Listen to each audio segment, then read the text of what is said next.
Though new her name, great be her fame, and mighty be her powers. Though new her name, great be her fame, and mighty be her powers, and mighty be her powers, and mighty be her powers. In joy and gladness, with our hearts united, we shout the freedom of our rest benighted. Long live Liberia, happy land, a home of glorious liberty by God's command, a home of glorious liberty by God's command.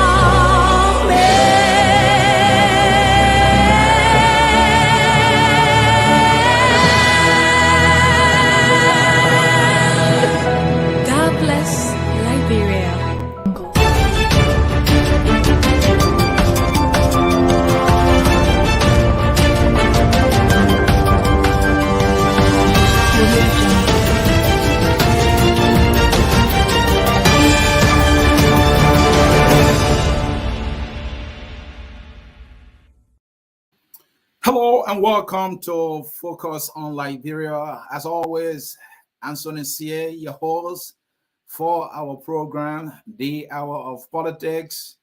Welcome to this special Friday edition of The Hour of Politics, where we discuss serious national political issues. And talking about politics today, I have a smart political species as my guest. He has been in the vanguard of political advocacy, student politics, student leadership.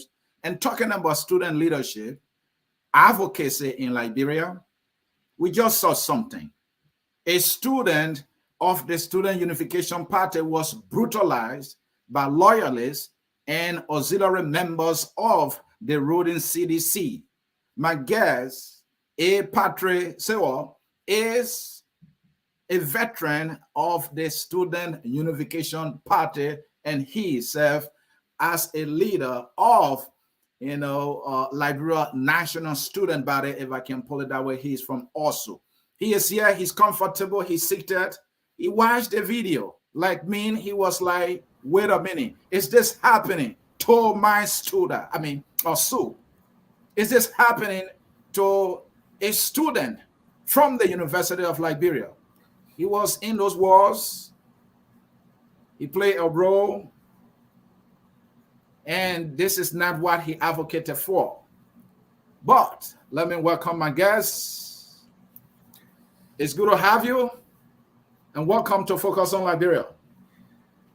Mr. Anthony Sieh, it's my pleasure to be live on Focus on Liberia. I think this is my second time. Am I correct? That is absolutely correct. It is my absolute pleasure to be on the show. Thank you so much. God bless you. And God bless you too. And we are happy to have you here at Focus on Liberia, where we educate, we elevate, and promote all things Liberia. And folks joining us today, the topic for today's discussion, the brutalization of Christopher Sisulu.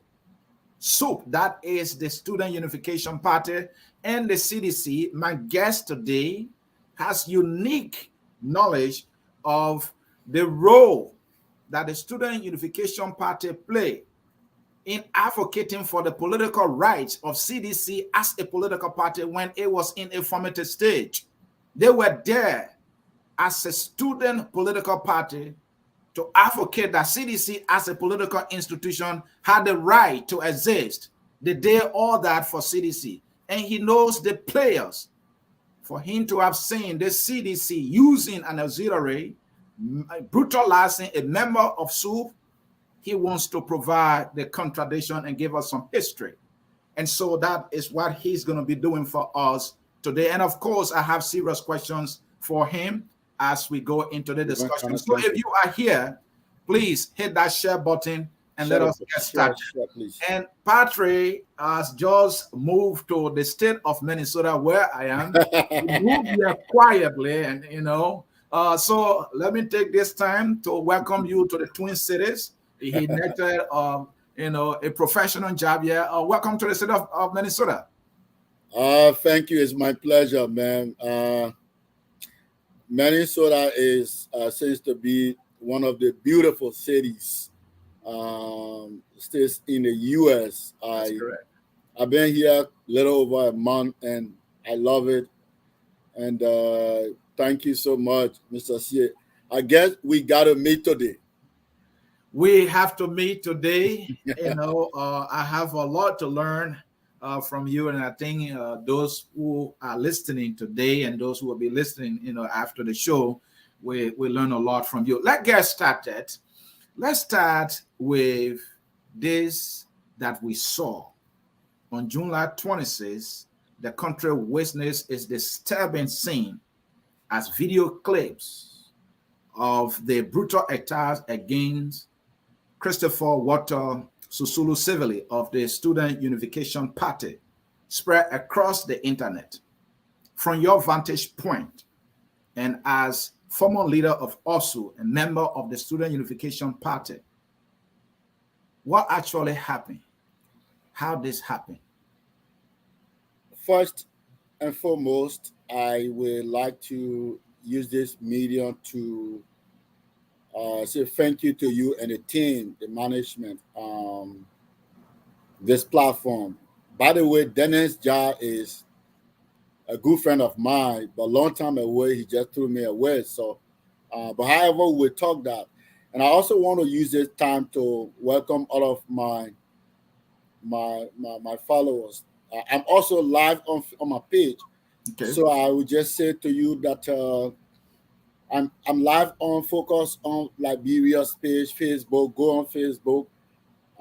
I just thought to come live on my page. I was trying to get on Focus Liberia's page on my page, but I'm not too good with technology. Started using computer just quite recently when I moved over to the US. So share this.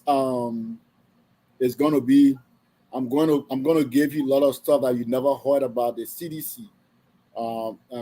Share this link. Invite others to come. And I want to also salute you all for listening to me. I don't usually do this, Abu today, welcome. I don't usually do this, Anthony. Since I moved over to the US, I've been kind of a little busy with my professional life. I retired and down the khaki in 2013, and I moved to the US. I've been kind of a little busy with my professional life, but sometimes we stay around, we will have to come to set the record straight. Before I go, let me quickly introduce myself. Those who don't know me, my name is Patrick A. Sawoh. A is my middle name, but in most cases, I like to use the A as my first name, A. Patrick Sawoh. And the reason for that is because my followers, my people back home those days, that's how they can quickly relate to Patrick. That's how they know me, A. Patrick Sawoh. The moment you go in Liberia and say, A. Patrick Sawoh, and they will tell you where he came from and who is he. So I like to say, my name is A. Patrick Sawoh, but universally, it should be Patrick A. Sawoh. I'm a son of Lofa County, Liberia, student of the University of Liberia. I graduated with a bachelor's in political science, major, minor in history. Moved over to the US and graduated last month with a master's in clinical mental health. I am currently working as a outpatient psychotherapist for one of the clinics in Minnesota. I live in New Brighton, Minnesota. I used to be the president for the political science students at the University of Liberia. Subsequently, I was elected as the student council president. At that time, there were 34,000 students the University of Liberia. By the way, I stand to be corrected, Anthony. I am the only guy, check the record, who served as the president of the Political Science Student Association and subsequently, concomitantly, served as president of the University of Liberia Student Union. Those are two critical institutions on the University of Liberia campus that to serve one of them, you must be a man, not a boy. So today I have come to provide you little history of the Student Unification Party, the role SUP has played in the past in the formation of CDC, and the role SUP has played to defend the rights of citizens. First of all, the incident that occurred July 2016, 2022, July 26, July 2020. 26 is unfortunate. It's unfortunate. I think the CDC, this government, is proceeding wrongly. It must start immediately. Hey, no one has the right in Liberia to just beat on anybody. Liberia is not a Janjaweed state. Liberia is not where you have the M23 rebels that they will march anywhere and beat on anybody. Regardless of what anybody is going to say or do, you don't have the right to just walk on beat on anybody. As former president, the University of Liberia Student Union, and also former president of the Political Science Student Association, I condemn in a stronger term, condemned and call on President Sieh, President Weah, to come out to speak. For you to find a pro-democracy group, or a pro-government group, a group supporting President George Weah, to take his photo, to take his picture printed on a vinyl, to march towards students, to beat on them is wrong. President Weah has been known, he's noted to be a peace ambassador. He has no history, I stand to be corrected. He has no history that I know of violence in Liberia. For you to see a group of supporters to take his photo, print that on a vinyl, to walk and disturb and beat on people, I think is terrible, it's bad, it's not a good sign. Now, the Student Unification Party, SUP, was it right to them? No, it's wrong. Now, let me tell you a little history about the CDC. And Patrick, before we get to the history, which is very key in the discussion, you, I would think, might have been in touch with the leadership of SUP regarding the condition of Sisulu. What do you know regarding his condition right now? Is he stable? What do you know? He's undergoing treatment. I'm not a medical guy to tell you, but I talked to a couple of guys. He is undergoing treatment for now. I don't want to pronounce that on radio that he's stable, he's okay. I think his doctor would, at the appropriate time, tell the probably his condition, but he's undergoing treatment for now that I know for sure. And yeah. Was he the only one who got injured, or along with him, and others along with him got injured as well? There were other students. It's always the case. There were other students, and when you watch a video on YouTube, you will see that even those neighbors that were around there, they looted their houses, they took laptops. The guys were complaining, which is terrible, it's bad. But let me tell you the role of SUP in the formation of CDC. 2005, CDC had their first convention in Buchanan. This was the arrangement. Horatio was the acting founding chairman of CDC. When they were going for the 2005 election in Buchanan, Horatio should have gone as the elected first chairman of CDC. This was the case this was the issue at the time. Horatio, he was working at the time, NSA. There was an alleged corruption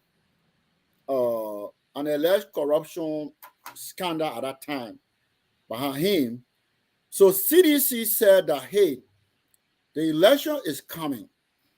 If we should allow Horatio to go and win as the first elected chairman of CDC, it is going to create a bottleneck for us. Therefore, we're going to ask him to back down for another person to go.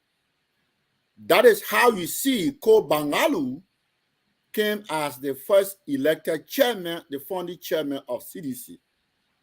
That convention in Buchanan, Eugene Nangwe came as Secretary General elected at the time, and Akara Gray flocked Moba Molu as Assistant Secretary General. Mm-hmm. When it came from Buchanan, again, they needed men at the time because the few of them that were there, they were not as hardcore as they could defend the institution.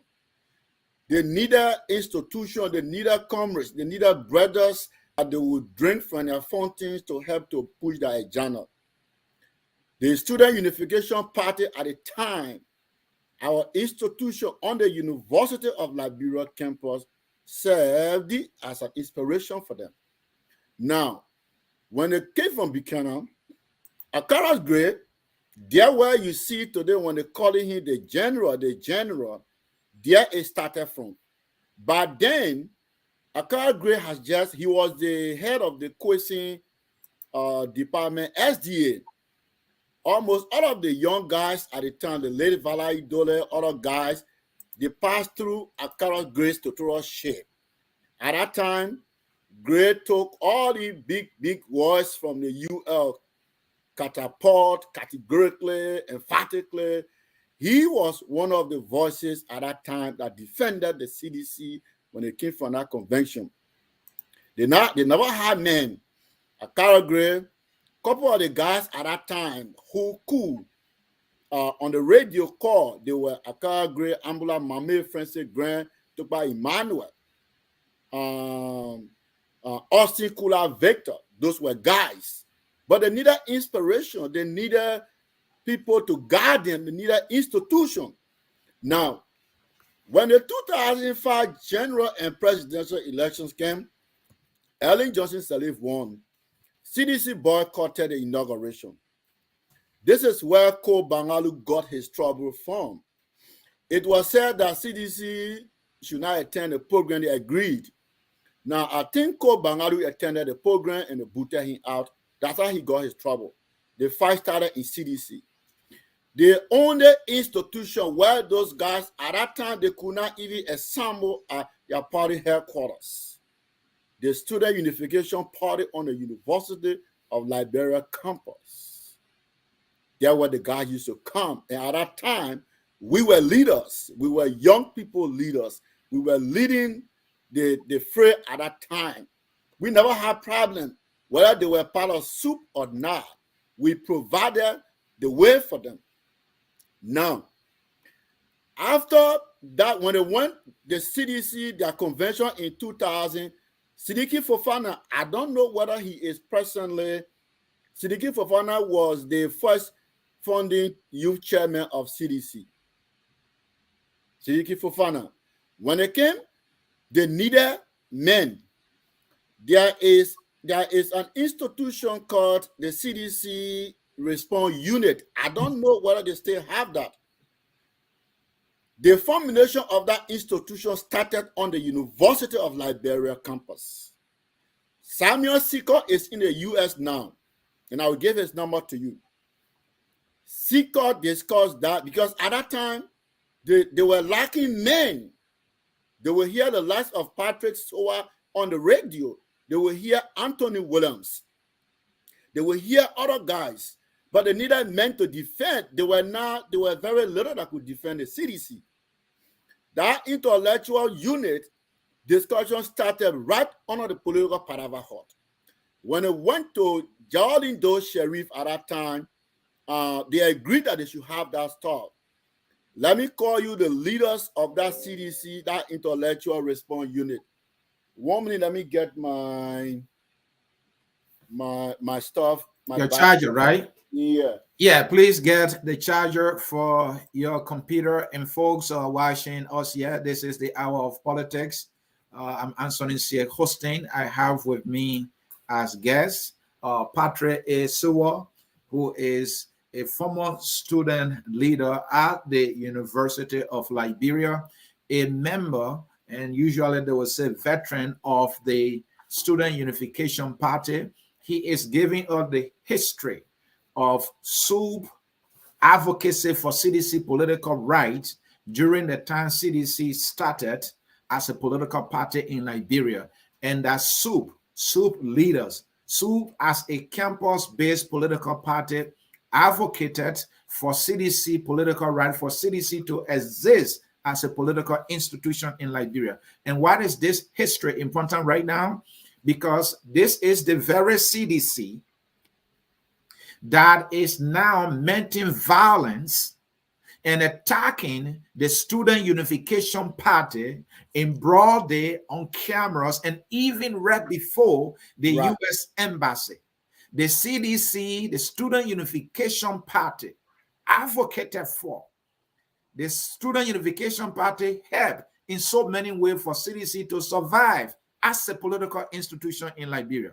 And this is the CDC now that is rewarding the Student Unification Party with nothing but violence. And that is why this piece of history is important. And who should we have to discuss the history other than a veteran from the Student Unification Party? You can continue, Patrick. Yes, so the CDC intellectual unit, the dream started on the University of Liberia campus. One of the driving, we were the driving forces at the time. Now, let me call you all of the leaders at that time. The late James Gray was the first chairman of the CDC intellectual unit. Musa Kone was the co-chair. Topa Emmanuel was the Secretary General of the CDC, the response unit. Now, Ambula Mame was the communication man. Now, Francis Grant was the spokesperson. Austin Kula Victor, Jefferson Kochi was a member. Now, the reason was for that response unit to help because there were now many comrades or brothers that could help to defend the philosophy of CDC. That was the intent of that response unit. Where did they get their inspiration from? It was the Student Unification Party. The first and second cadre training classes of the CDC, it was sponsored by the Student Unification Party. Now, the suggestion was SUP as an institution will not go to fight for them, but we can help because we are fighting the same thing. We're fighting injustice, and they also, even though they are political party, but they're also fighting the wrong they were undergoing at the time.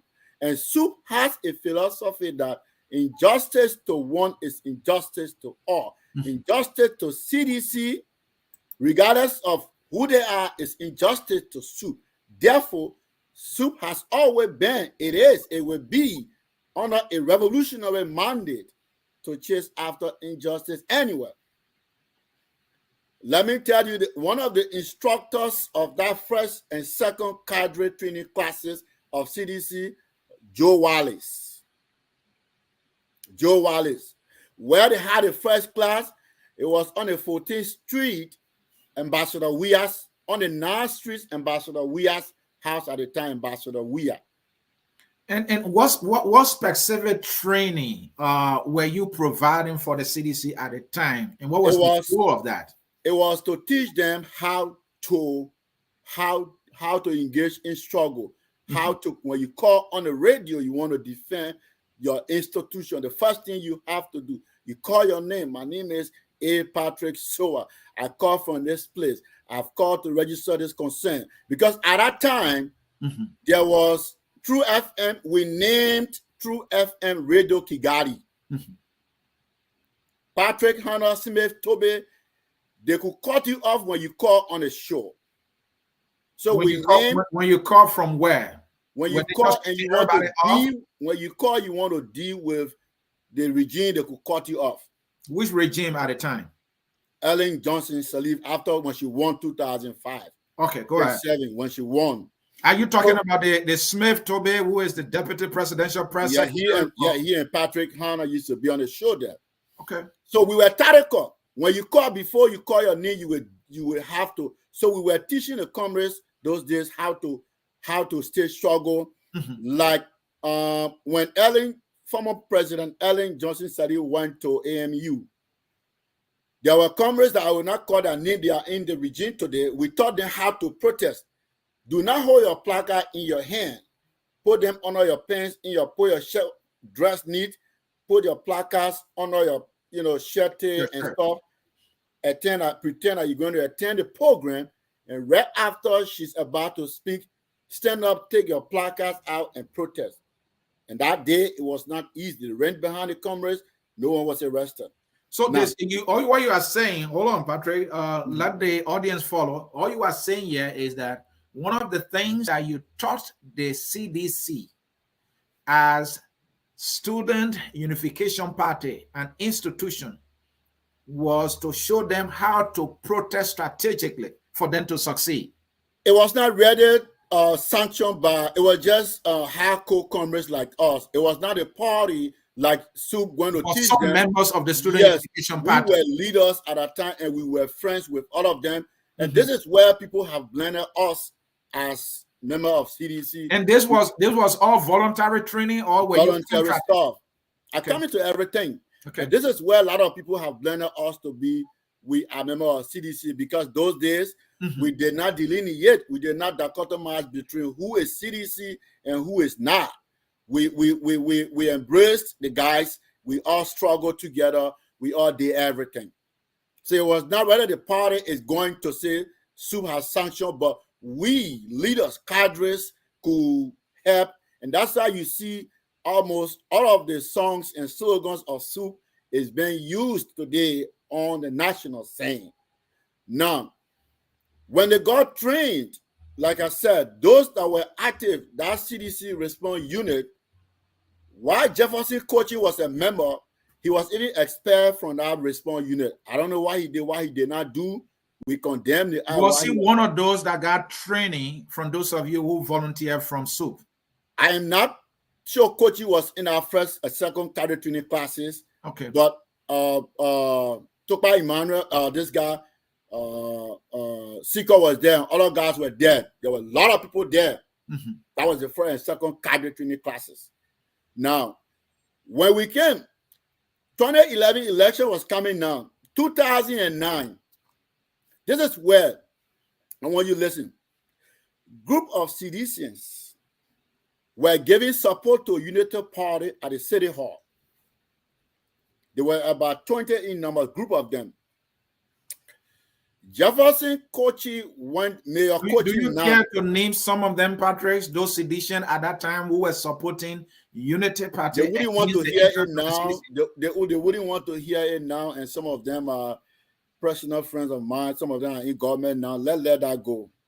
But 20 of them, they went. Robert Sirleaf talked to them, and they went City Hall to give support to CDC, to Unity Party. Patrick, these are political actors, and in politics, if you want to do this thing called politics, you shouldn't be afraid to be seen or be named.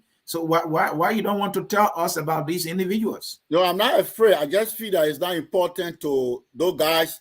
A lot of them are even silent today. They are not in afraid. Some of them are in afraid, but I mean, I feel it's not quite But I think the important. Liberian people listening to them need to get this history, you know. Okay, we will come back to that. I will name you some of them. Okay, please. So they want to give support to Unity Party at the City Hall.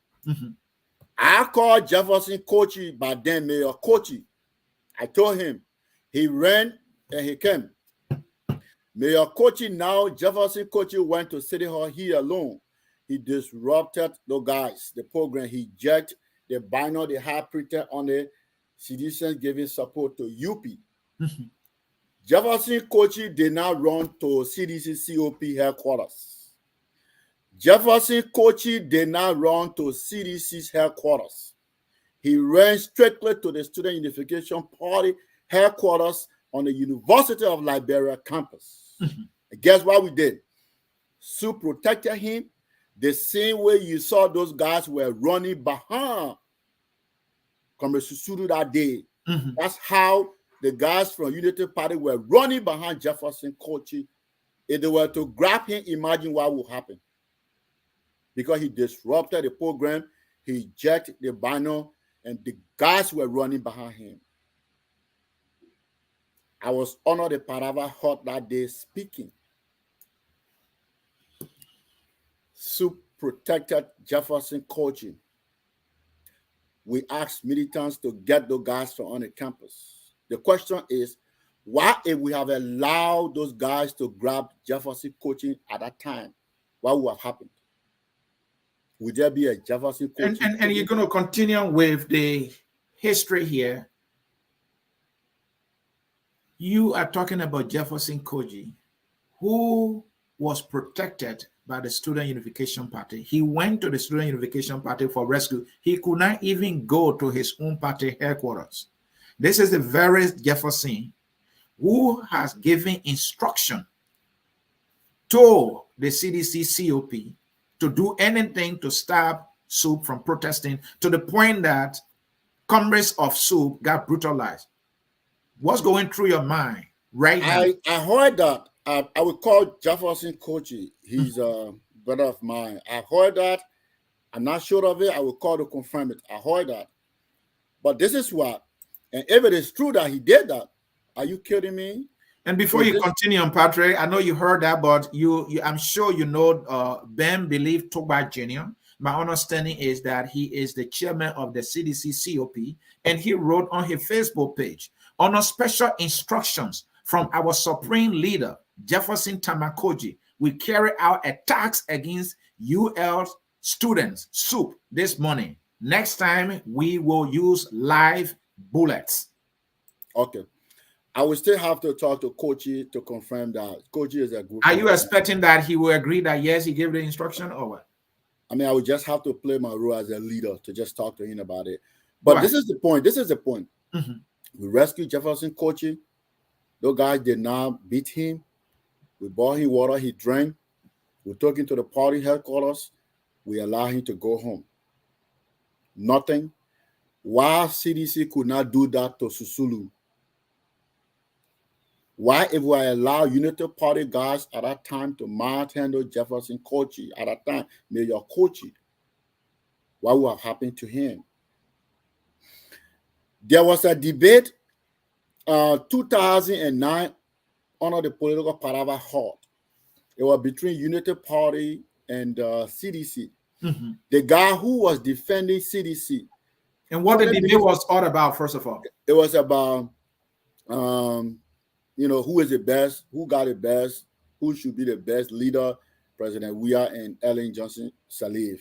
Okay. Former President Ellen Johnson Sirleaf. It was heated. I was moderating. Okay. I was moderating. It was the time I was at the peak of my intellectual zenith at that time. And was this in election nearing election season that time? Yeah, the university terrain at that time was a place of such. Every time we go, we got a call debate to get sharpen our intellectual stuff. Okay. 20 minutes into the debate, the guy who was defending CDC, he fell under the Parava hut. He fainted. What? felt as those that were with me at that time. What led to that? Did you get to know later He on? said he came, he did not eat, he was hungry. He came. So the Student Unification Party, we chartered a taxi. We put that guy in. We took in JFK. He died, unfortunately. Oh my goodness. SUP did not kill him. It's so pitiful to see. And I'm providing the history for the young brothers who were CDC to know what SUP has done for not only CDC alone, for all national political parties. That guy died. He was the body was at JFK. He went for a debate on empty stomach. Right, 20 minutes into the debate, that guy fainted. Sent the boys, the one, the court texture, they came reporting the text at JFK, he died.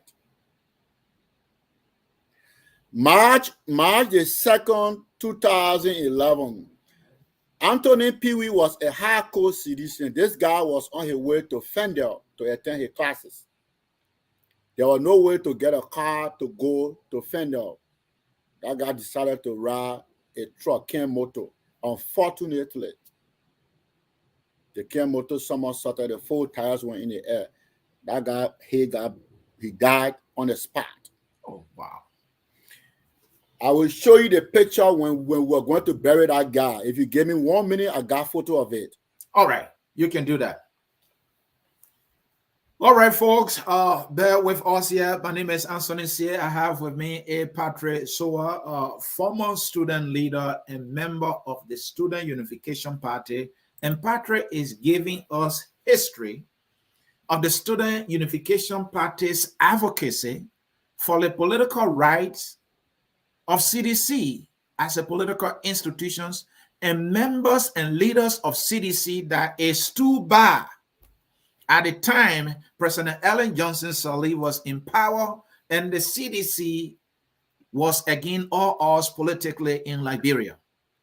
The CDC needed help, and the only place they could get that help at that time was from the student-based Vanguard Student Unification Party of Liberia on the campuses of the University of Liberia. Patrick, being a veteran, is providing this history. It is this CDC today that even protected Jefferson Koji. According to Ben Tuba, he got an instruction from Jefferson to do what was done to members of This was the photo when we went to bury Anthony Pee-wee. This was Patrick Sawoh at the time. This was the DC where he used to live. Yeah, lift it up a little bit so we can see it. Where he used to live. That's me. Is that you right there? That's Patrick Sawoh. In your khaki. In my regalia. So tell me about the black shirt and we were whenever there is a death, when death occurs in SUP, we go like that to sympathize with the stuff and thing. Okay. Jefferson Kochi was not there. Moluba Molu was not there. Gray was not there. It was the Student Unification Party because SUP has a philosophy that injustice to one, death to one, attack to one is attack to all. And did you find out, Patrick, why they were not there? These were leaders, No, CDC. Moluba, Hey, could not go there to bury this comrade who has fallen, tragically. At that time, they were not leaders. Okay. Jefferson Kochi, as tend to be corrected, came to CDC 2009. As tend to be corrected.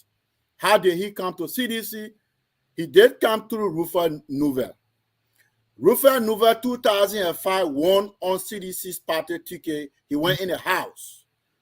Jefferson Kochi was working with Rufus Nouvel at the time. It was through Rufus Nouvel, Jefferson Kochi 2009 got active in CDC.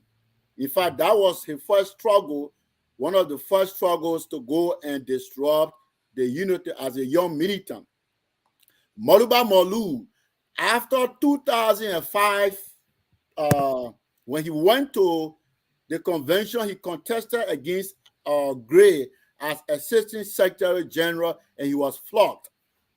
When they left that convention, Moluba Molu was lukewarm with CDC. He came, we organized the forum for the establishment of the War Crimes Code. He was no longer active with CDC. From 2005, 6, 7, 8, 9, 10. You know how Moluba Molu regained his strength in CDC? It was in 2010 when he said that he went to Ghana and he visited Ghana. He had a meeting, six minutes meeting with President Barack. And on January the 12th, 2010, the U.S. Embassy came out and said that he lied. He did not see President Barack. Monrovia was small for Moluba Molu. Moluba was under huge criticism. The forum suspended him first for lying, and second, he was expelled. So he was not leader by then. Now, even Molu at that time, the only place Molu used to go, it was on the University of Liberia campus because SUP was an inspiration for them. There was a debate at that time between CDC and Unity Party, Claratown, the Politburo. I don't know whether the Politburo still exists. I don't know. There was a debate between CDC and UP, the Politburo. Molu came on the University of Liberia campus. There was nobody from CDC to go represent CDC. Anthony Williams, Patrick Sawoh, we got in a car with Molu that the CDC today are flogging supporters of President. We are treating comrades from SUP like that. It's unfortunate. The guys are missing the history. When we went to Claratown for that debate, the guys said that the debate could not hold because CDC brought US students, not seditionists. That debate did not hold. We left and we told them, said, but how do you, is it written on our faces that we are seditionists? So the role of the Student Unification Party, CDC Deputy Speaker Moluba, I think you know him, George Moluba. Right. He was member of the Tokpa John Moluba. That was July the 28th, 2010. Tokpa Moluba on a Sunday morning. He was at home and Nicodemously, police group of guys went to his house, put him on a house arrest. They wanted to arrest him on grounds that his bodyguard flogged one of the police officers.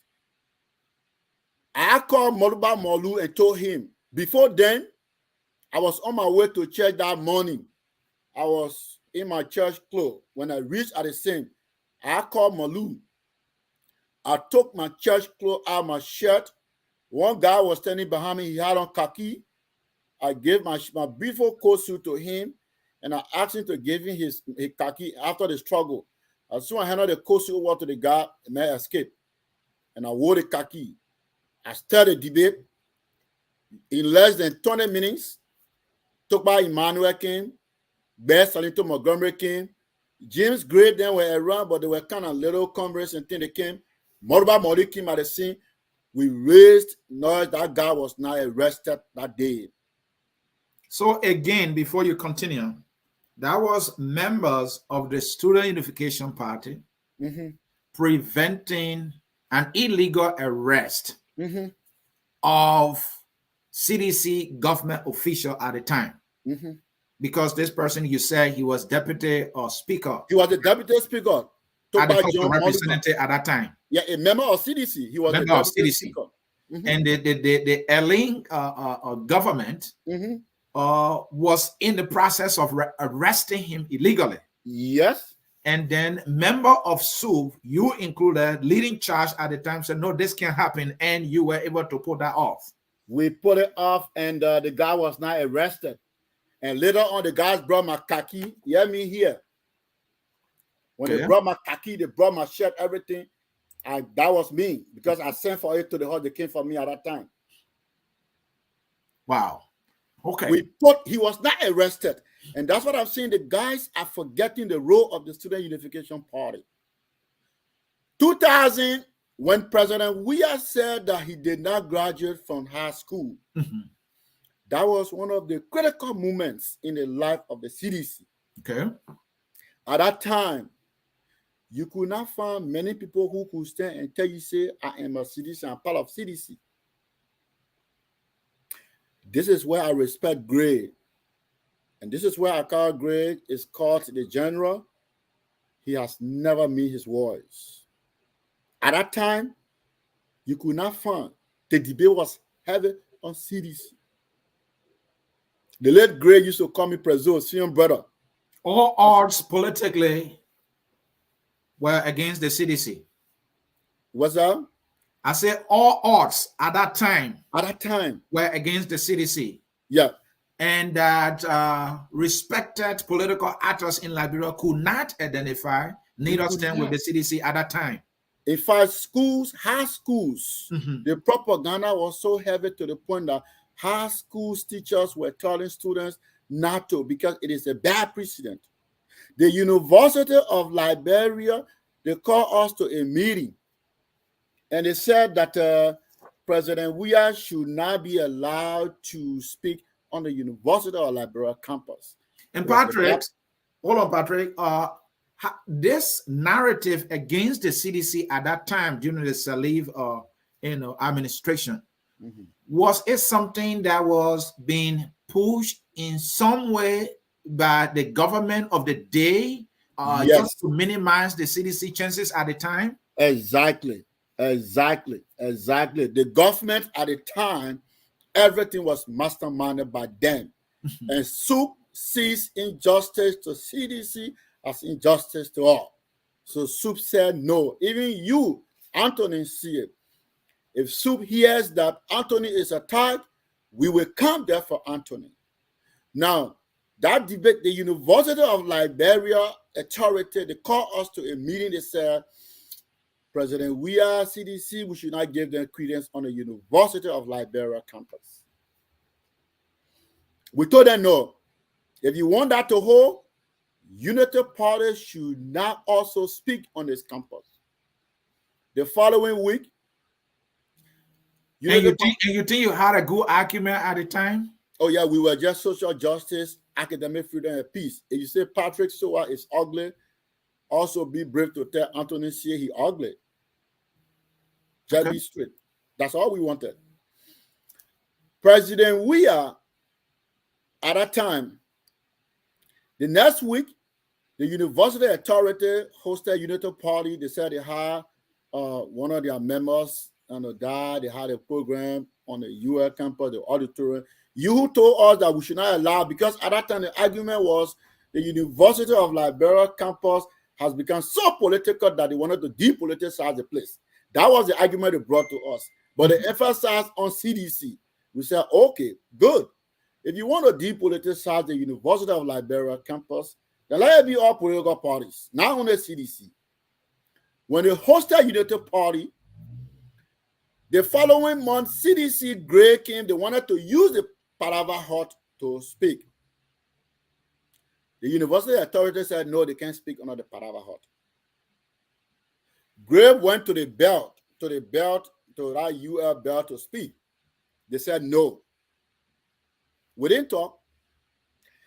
Ellen Johnson Sirleaf came on the University of Liberia campus to use the Parava Hut to speak. The University of Liberia students, we comrades said, we stopped Ellen Johnson Sirleaf from speaking under the political Parava Hut on grounds that the university authority did not allow CDC to use the Parava Hut. Ellen Johnson Sirleaf would not. The question is, ask all those that knew that time, Ellen Johnson Sirleaf did not speak. We stopped her from speaking. Well, Patrick, if they had killed us at that time for CDC. So, Patrick, before we come to the connection there, let me show you a picture of that. That's me. We were rejoicing, dancing. That means in the middle there.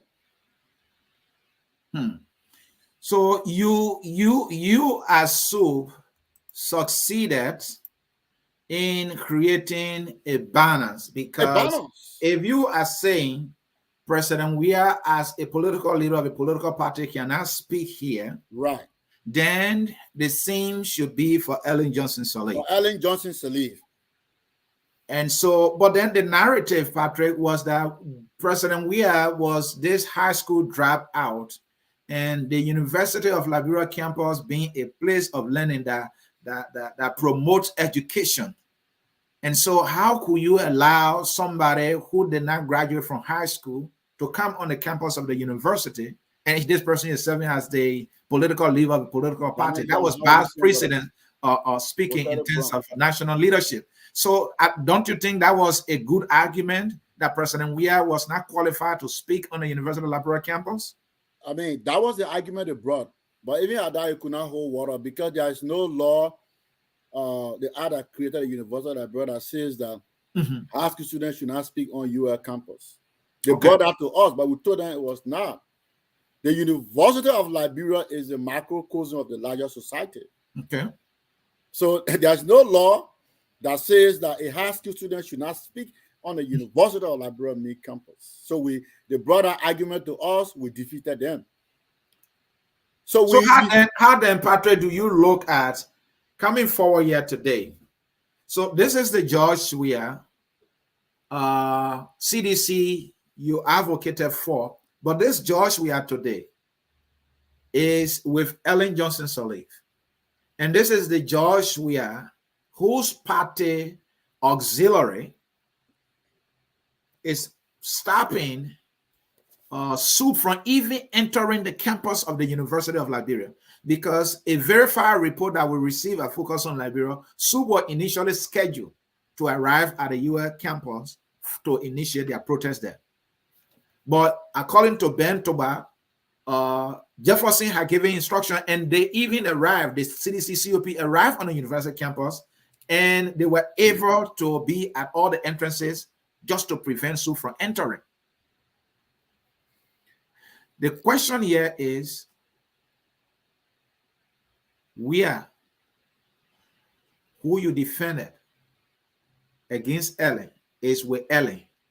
They cool, but then Weah and his CDC and Jefferson Koji are going after SUP. This is the leopard that you trained yesterday that is eating your babies. Why don't you think you share any responsibility here? We don't want to say we share responsibility. Hey, many people will see us as seditionists because after this regime, the next government that will come in, once you are fighting injustice, once you are speaking against ills in society, SUP sees you as part of them. That's what we do. We don't care whether it's unity. Let me give you an example before I come to your question. August the 12th, 2000 and August 13, 2012, the Auditor General Robert Kebe fired 39 Liberians from the GAC. Did you hear that? No, go ahead. 29 Liberians from the GAC on grounds that he had budgetary constraints. That was not the real story. The real story was because they felt that the GAC at that time was for the social opposition. Molu brought them there. So they wanted to clear the place. 39 of them. And according to reports, Molu had been an affiliate member of the CDC even at the time he was serving. Is that correct? Yes. Robert, the Controller General now, Jangako, was working by then. They were the one in our staff. No institution in Liberia. It was the Student Unification Party. What you saw the comrades doing on July 26th is what SUP has always done, and SUP will continue to do it. It was the Student Unification Party 2 weeks we staged a protest at the GAC for Kebe to leave, the Auditor General. This is Patrick Sawoh when we went at the GAC. Do you see me clear? Yes. That's me when I took the Congress at the GAC. And what was your mission there? It was Robert Kebe, the Auditor General. He was wrong. He was in error. All of the guys they fired were a group of them CDCs from other political parties. Other political parties were there, 39 of them. We felt it was wrong in a country of Liberia at the time where people were walking on wrinkled bed. We felt it was wrong. The last day of our protest, Robert Kebe jumped from behind the window, the token from that building. Mm-hmm. He escaped. The Senate committee mandated those guys to be put back to work, and they were brought back to their workplaces. And you are saying a good number of those who were fired at that time were seditions. Seditions. Where they used to come, it was the University of Liberia. And at this time, Patrick, were you acting as Student Unification Party or just members of the Student Unification Party? At that time, I was the president of SUP, or ASU. I was the senior brother of the party at that time. Mm-hmm.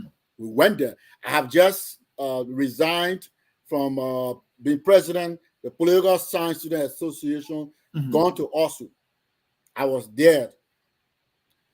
We protested, those guys were brought back. Now, I want to tell you that what you see SUP doing, SUP has always done it. In the case when CDC, when police went at the headquarters of CDC, killed some of their partisans, the first institution that condemned the government and called for speedy investigation, it was the CDC. Mm-hmm. When March the 16th, when 2001, 2002, when Charles Taylor came from Rome and accused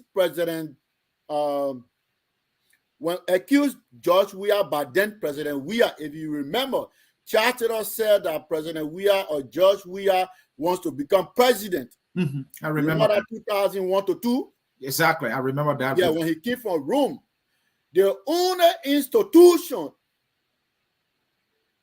that condemned Charles Taylor was the Student Unification Party. SUP said if George Weah at the time wants to become president, it is his right. It was not the CDC COP. It was the Student Unification Party. Is it how they're going to pay back to the movement?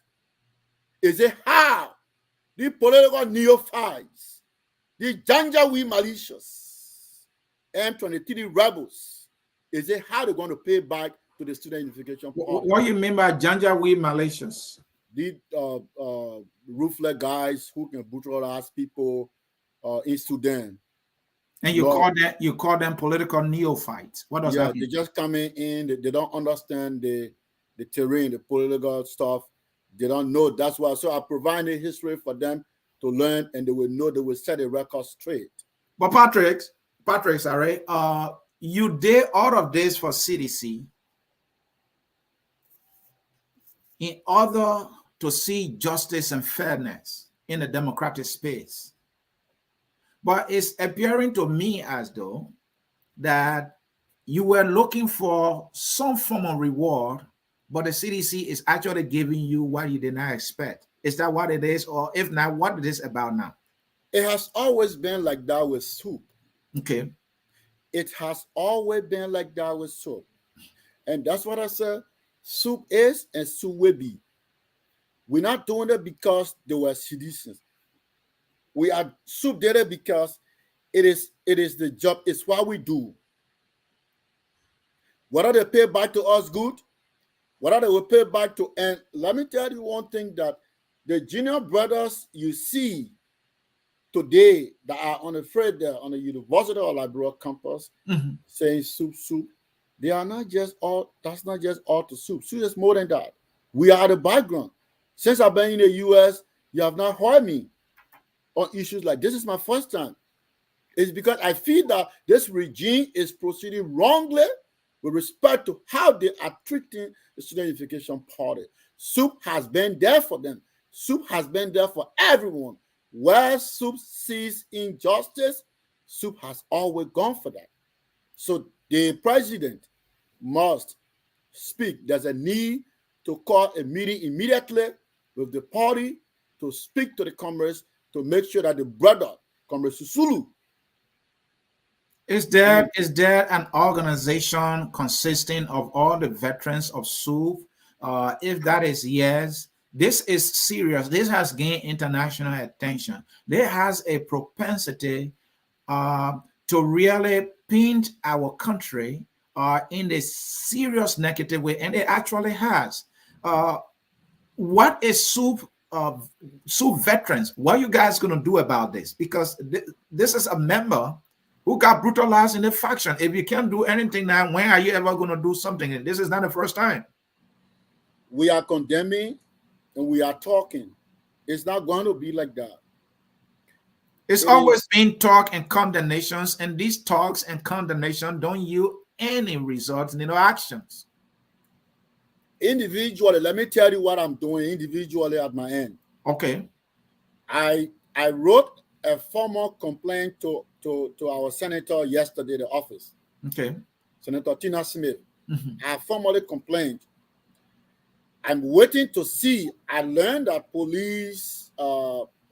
Liberia National Police, they have summoned all the police officers that were on the scene.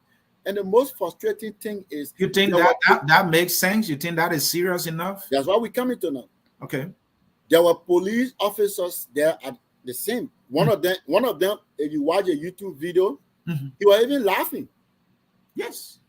Now, what I'm going to do is, if justice is not served, President Weah is coming here December upon the invitation of the U.S. president.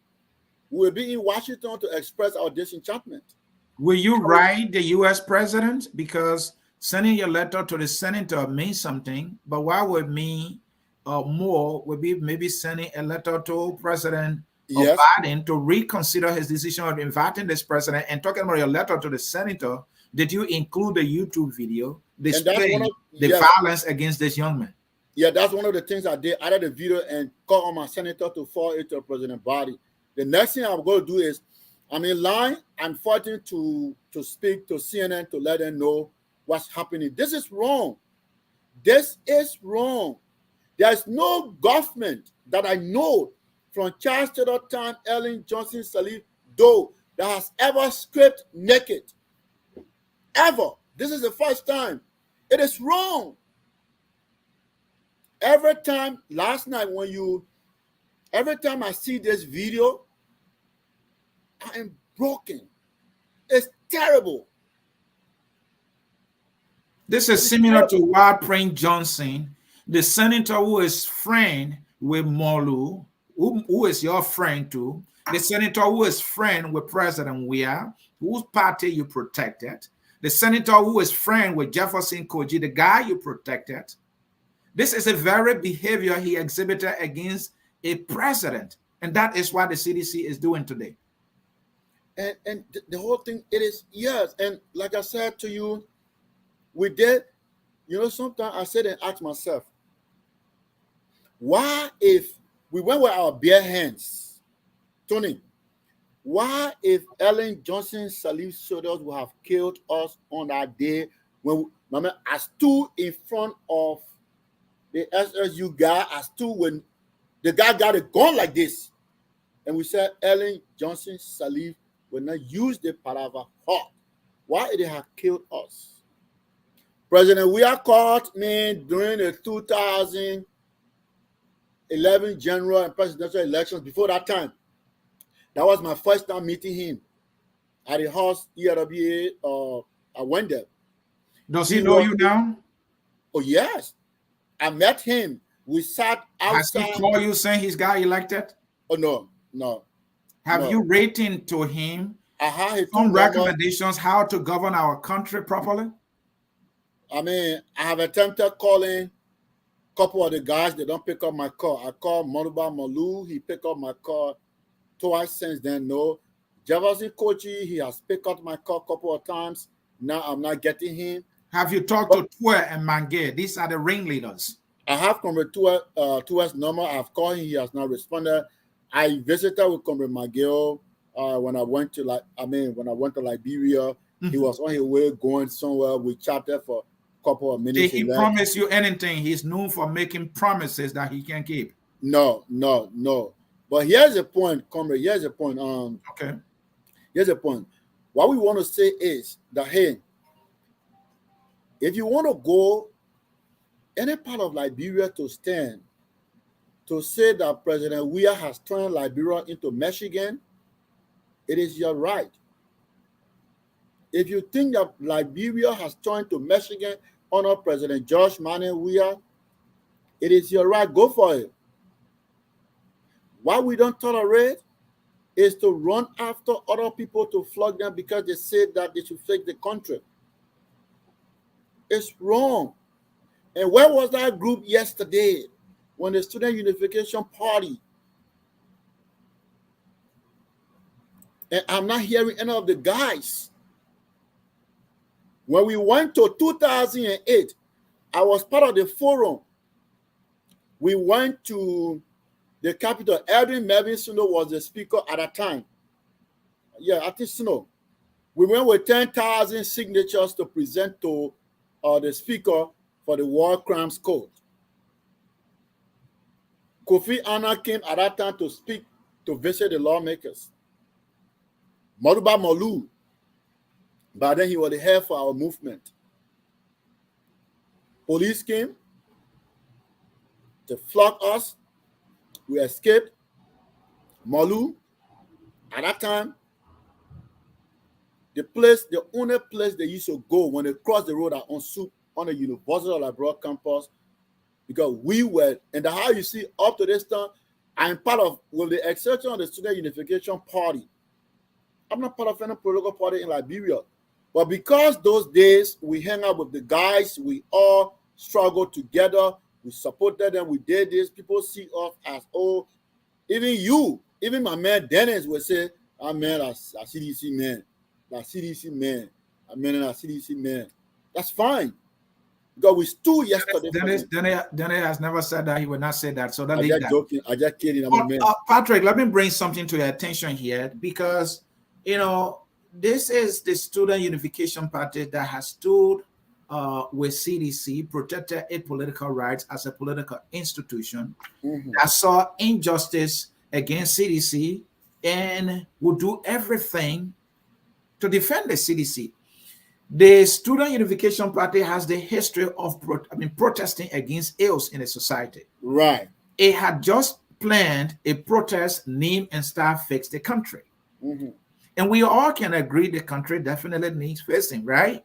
Right. So the CDC, through its auxiliary, organized a counter-protest upon hearing that SUP had organized this protest called Fix This Country. And here they are. This is their response. They are more like reactionary. We are facing the country.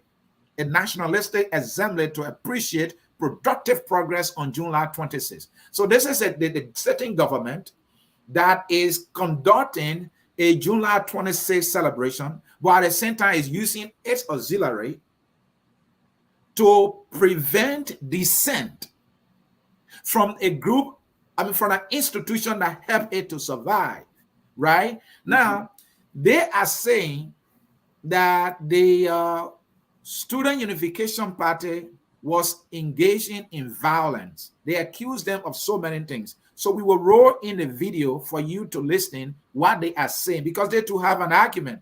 They said, SUP is against the peace, want to undermine the peace. SUP is trying to destabilize or disrupt the July 26 celebration. And that is how they have to go in to save the nation from embarrassment. I will roll in that video for us to hear from them, and then you can go and give your response. So let's listen to them here quickly.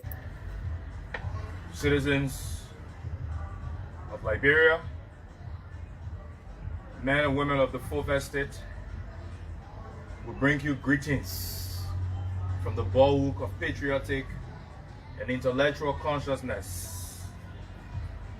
Before I accelerate this conversation, I'd like to thank the over 5,000 Liberians who joined Liberia BCAS and award-winning grassroots civil rights movement, the CDC COP, in celebrating President George Weah, who is fixing our country for all of us common good.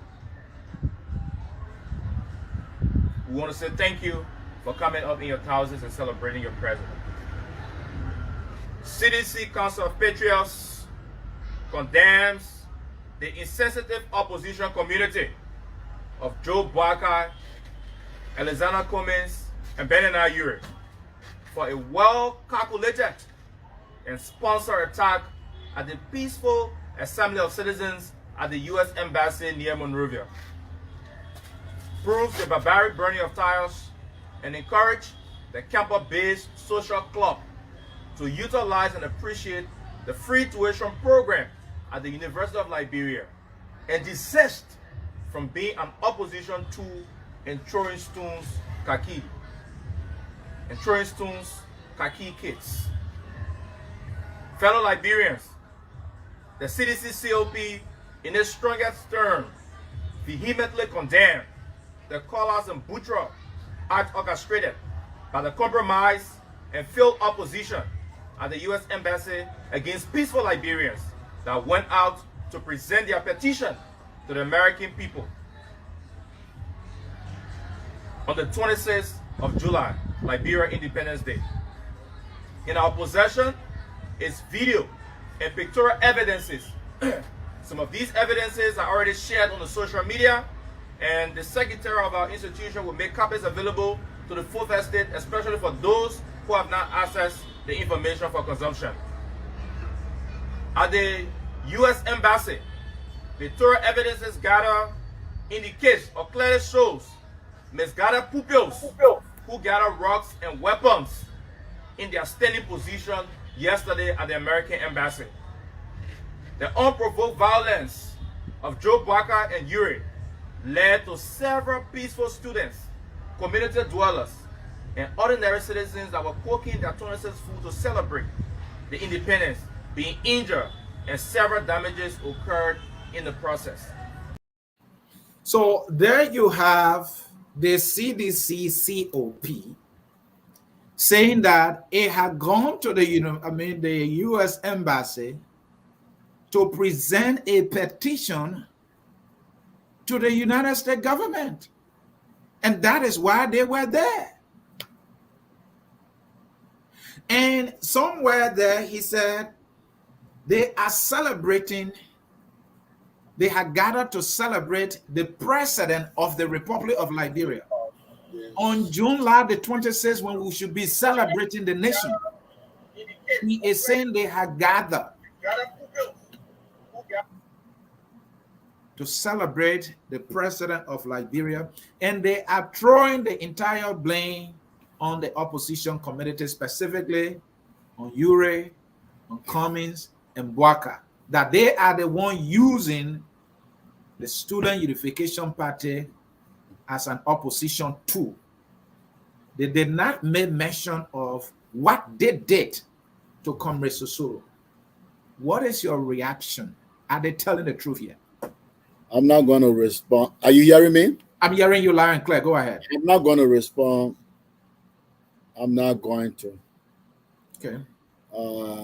It does not make sense. I mean, the video is clear. You got it on how can the supers they start when they were tactically retrieving and they ran behind them. But here's the point. Mm-hmm. According to them, Boakai, Ure, and other guys are using the supers. But this is the same Boakai, Ure, and other guys that used them when they planned a June protest. Am I correct? Yes. That the same Boakai and Ure that used them when they planned that failed June 7 protest. That the same Boakai and Ure. So for the sake of the argument, what's wrong? I mean, to agree with them now, Baka and Ure used you June 7. Now Baka and Ure using CDC according SUP according to what he's saying. It does not make sense. This is my point. If you think President Weah is fixing the country, go any part of Liberia and stand and speak about it. It is your right. If you think President Weah has turned Liberia into Washington, D.C., go and stand from the morning hour to the night and scream and shout. Nobody's going to bother you. If they had gone that day to SKD or go to any part of the embassy stand and shouting how President Weah faced the country, nobody will have bothered them. Why will you go to other people who are saying the country is not fixed? Why will you do that? They accused the Student Unification Party of obstructing the July 26th celebration. Any truth to that? James, I mean, you saw the video. That's not true. That's not true. What I saw the video. I'm not in Liberia, but I watched a video from here. The guys, when SUP has always, whenever we gather like that, we sing. The guys were singing. Now, SUP believes that revolutionary songs are songs that help to raise the consciousness of the comrades. It helps to stir the revolutionary spirit. So the comrades will always sing. When you hear those songs we sing, we are singing those songs to raise. Am I okay? Yeah, you are okay. Go ahead. Yeah, we sing those songs to raise the unconscious mind of the conscious comrade. The guys that will come, the sympathizers, to help the debate, to help. SUP is not singing. The guys were singing as usual. They were not. They were standing singing. If you watch the video, you will see that the guys, CDC's President Weah's supporters were coming. They marched straight towards the guys. And when they were going, you will see that the comrades were retardedly retreating because they are cadres. They know that whenever there is an opposite force that they think that militants are not in their numbers to deal with them, they got to tactically retreat to restructure and come to fight the battle. So supers were not running away. They were retreating tactically. And there's a place they were going to retreat to regroup themselves to come and fight the guys. In the process, they ran towards Comrade Sisulu. Now, Comrade Sisulu he was tactically leaving, but the side he went, it was something there that blocked him from going forward. And that's how they grabbed him. And it's wrong. I mean, go and support President Weah. Go and stand anywhere and speak. If you think he's doing well, say it. Do not stop other people. Do not. Liberia is not a Janjaweed state.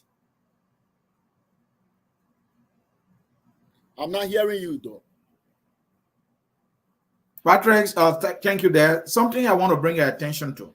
Yeah, go ahead. The university campus is a place where we pay or conscientize the youth of the country to know our history, to know government, to understand the civics of the country, to understand what is governance and how the society functions. Here are the students telling the whole world that on July 26th, they were there to celebrate the president and not the country. You being a former student leader and somebody who is thirsty for knowledge, how does that make you to feel when you hear that coming from university students, that on the nation's Independence Day, they had gathered and gone to the U.S. embassy to celebrate the president of the country on the nation's Independence Day? Mama, it has always been like that. Let me give you an example. And one of the things I respect myself so much is that James' father is on a line monitoring. He will tell you, I am one of the guys. I was one of the student leaders from 2005 to 2013 when I downed the khaki. I did not support any political party. You did not see me in a car running behind senatorial election, nothing. Because I felt that I was owing it to my conscience to be what I wanted to do. It has always been like that in Liberia. When Ellen, Are you talking about sink offensive? yes, when Ellen Johnson Sirleaf took 26 of her government officials, including Darius DeLong, Senator DeLong now, to go to the U.S. to attend the General Assembly, SUP, we said that it was wrong to pick Senator DeLong, Darius DeLong at the time, who was not a government official, to take him and you use the government's money, the state's money, to pay a plane ticket for him, to take him to the U.S. What was he going to do? What did DeLong do there? What was the economic dividend Senator DeLong carry him at the time? Why will you take 26 and you take money from our coffers to pay for them to go to? What are they going to do? I understand Senator DeLong provided personal assistance to Ellen Johnson Sirleaf, because the picture we saw, DeLong was sitting right by Ellen Johnson Sirleaf. Maybe he was assisting. And as president, I'm not sure she committed any wrong or violated any law for asking DeLong to go with her. Fine. That is the same thing I'm saying. The way you seen it and we saw it differently. We felt that, hey, you can take your finance minister, you can go with 26 of them. You know how much they used at that time when we could not barely get food to eat. There were people who defended that. When the TRC report came out and Ellen Johnson Sirleaf started to butcher it, there were people now who are telling you, say that the TRC must be implemented. They were there saying, say, for peace sake, let it go. When Senator DeLong came and said that he will support Ellen Johnson Sirleaf for the second term, the argument was Ellen is doing well, Ellen is doing everything. We said no. So it has always been like that. There will always be people who will say, this is happening and this is happening. They got to support the regime. Patrick, The Student Unification Party has always been and is always going to be. Given what the Student Unification Party Emmanuel, thank you. Given what the Student Unification Party has done to advocate for CDC political rights, and knowing what we know now, the behavior of CDC, are you disappointed? Did you imagine at any time in your lifetime that CDC, a Koji, a WIA would be like this? And are you also disappointed that veterans of SUP who are within the government, not a single one has uttered any condemnation or spoken out against the violence that's being meted against this man, sponsored by the state, so to speak? Some of the veterans are speaking. I saw Janga Cole, Brother Cole. He said that he will not condone such an act. Luke 1, right? I don't want to. I mean, that's what he said.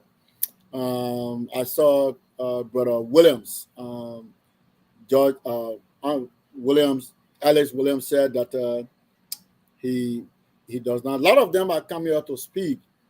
Have you heard from Wason Tapper? Not yet. I have not, but I don't want to say he has not, but a lot of them, veterans of SUP are tactical people. They speak not only on the radio, they speak through the pen, they speak through recommendations, policies, they call, they make phone calls. Wason Tapper might not come on the show as I'm doing, but Wason Tapper could take the phone and call President Weah and say, boy, yeah, things are not right. So they might not come on the show. And if you don't see them on the show, do not say that they are not speaking. Patrick, let's look at this. How can this obvious, indirect, state-sponsored act of terror be interpreted politically and also diplomatically? How can this be interpreted? The interpretation is terrible. I mean, it's bad. It must not happen. Regardless of whatever, never you just, manhandle anybody like that. It's terrible. It's bad. It must stop. Do not take, Anthony, no one should take your picture on a vinyl and go and use that to steal or to use that to kill someone. That's not good image for you. You must come out to say, I distance myself from that. I understand President Weah wants support from them. Don't use the president's picture. He's a peace ambassador. He's been noted for peace. The image he has out here and in Liberia during the Civil War is peace. Why are you contradicting his image? Why are you taking his photo, putting that on a vinyl, going to the embassy to manhandle people? Leave his photo out. Don't you think President Weah is aware of all this, and then is more like he's not speaking publicly about that which actually carries his image? I'm not sure President Weah, I mean, when I was living Liberia, I had his 2 numbers, his 055 number. And since I chatted with him before the elections on WhatsApp. I used to easily get him on WhatsApp, but since he got elected, I have not attempted to, I don't know whether he still has those numbers, but when I met him before coming to the US, I took his 2 numbers. He used to have a 055. I will not call the rest of it, but I used to communicate with him, chatting, WhatsApp. I have not talked to him since then, but I think he's not, if he's aware, I think he is he's working under the scene to see that things being. Are you doubting that President Weah is aware of all this violence? Is that what I'm hearing from you? Well, what do you mean? He's sponsoring it? No, whether he's aware or not. Do you think he's not aware? When you mean aware, what do you mean? That he knows that this has happened. Yeah, he have. I mean, it's all out there in the news. Okay. I guess he might have. You know, so then why is it that he has not spoken publicly about this? Because this is being done publicly, and like you correctly stated, his picture, his name, his picture, right, right, and this is very bad, and yet he's yet to speak about it. And this is not the first time it happened in District 15. We never heard him. In fact, you talk about contradiction. When it comes to him being a peaceful man, President Weah is on record for saying that if anybody insult the president again, that person will not walk freely in the street of Monrovia. And we saw that violence, have been meted against others in the country. He was the very man that said, I know he spoke figuratively, that we'll beat that little girl, Logan Town, District 15, right? And violence took place. The police were there, and the police did not take any action. The CDC total casted in Logan Town at the time. Alexander, I hear what you said. All right. And now, as we speak, this is the CDC COP.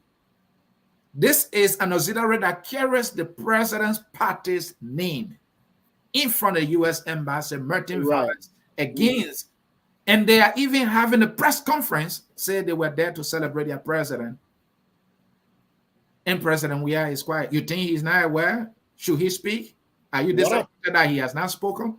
Yeah, I think he should speak. Like I said initially, that President Weah needs to, even if it is not President Weah, if you took my picture and you printed that on a vinyl and you go out to kill someone, or you go to steal, or you go to misbehave, I would tell you, say, even though you're supporting me, but you should have not done that.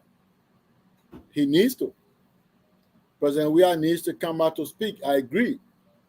Because it is not good for him. I don't know President Weah to be a guy who has a record of violence. I don't know that. I don't know him like that. The image out here and out there for him, especially during the Civil War, peace ambassador. You think that is in the trash can now, that good name? That's what I'm telling now. If he's not mindful of that image, it might be destroyed by his supporters. Is the legacy on the line here if he has the one? CDC COP, like what it did on July 26th. Mm-hmm. So I'm using this medium to call on him. He needs to distance himself from what those guys did. Even though he wants their support for 2023, but he needs to. They use his photo to go to the embassy, and misbehave, that's wrong. And like I said to you, if you think President Weah is doing excellent, it's okay. Go anywhere, stand and speak. So the president released a song recently, Patrick, and the song was mainly about brotherhood, right? Mm-hmm. And this is a president preaching brotherhood, and this is his party auxiliary exhibiting violence, which is not brotherly. Now, his police director is yet to effect any arrest when the video we all saw carries the pictures of the individuals who carry on this physical violence against the young men. Now, as we speak, Patrick, this is from the CDC COP, or Secretary General in person of Fode and Mansakwe. He posted here, the leaders you see here, the gentlemen you see here, they are the leaders of the CDC COP, that they were invited by the police. This is the Liberia National Police Headquarters, and that they're going to cooperate. There's no arrest yet as we speak. What do you make of the fact that the police is yet to effect an arrest when the individuals who carry on the violence, we all see them on camera? What do you make of that? What volume does it speak? I think there should be arrest by now. And I'm hearing that the police, the Liberia National Police, they invited a couple of the police officers. Whether it's a charade, I don't know, but I think they have started the process. And the reason I did not call, like I did a post, someone said, but Patrick, why you didn't call for investigation and you didn't call for this? We have called too many times, and those investigations results are not out. I started following active politics in Liberia 2001, 2002. I've been inside a long time. The only thing is, we got to do the right thing. See this guy right now. That's terrible. No one, absolutely no one. We want their daughter, their son to be treated like this. No matter, regardless of what, the president going to do. It's terrible. I don't like to see this picture. It breaks my heart. All right, Patrick, we'll take a short break. And when we come back, we will take phone calls from our viewers. And then after that, we will take leave of you and the audience, folks. You are watching Focus on. Are you coming to visit me today? Hour of Politics, yes. This is the Hour of Politics. My name is Ansony Sieh, and my guest is Patrick Sawoh, and he has been discussing, SUP advocacy for CDC political right, a little bit of history, and this is the CDC that is paying, the Student Unification Party with violence, and that is sad. We will take a short break. When we come back, we will be taking your calls, and look in the scrolling text below. The number to call is right there. For you, we will be right back. At Focus on Liberia, we discuss everything Liberia, from education to politics, arts and culture, entertainment, agriculture, history, religion, family, and technology. Focus on Liberia uncovers and showcases the best of Liberia and shows the world the truth about Liberia. We educate, elevate, and promote all things Liberia. We conduct interviews, panel discussions, debates, and more. Tune in to Focus on Liberia on Facebook and YouTube and be a part of the stories that make up the news. This is Focus on Liberia, and I am Dennis Jah.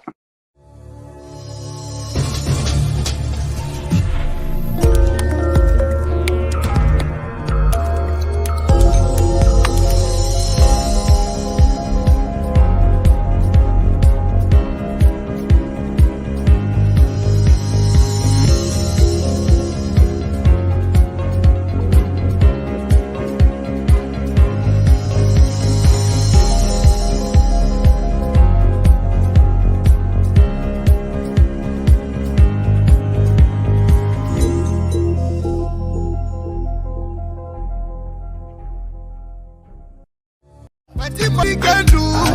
What if money can do? What if money can do? Well, what if money can do? What if money can do?